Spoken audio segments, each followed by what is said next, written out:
బిస్తరి ముందేసి పస్తులు పెట్టావే తీపి వస్తువు చుట్టూ తిరిగే ఈగని చేశావే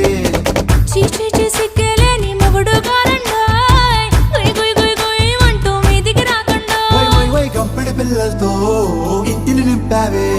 సాపాదిండు సంసారాన్ని మేడెక్కించావే ఇరుగు పొరుగు ముందు సరసాల తండా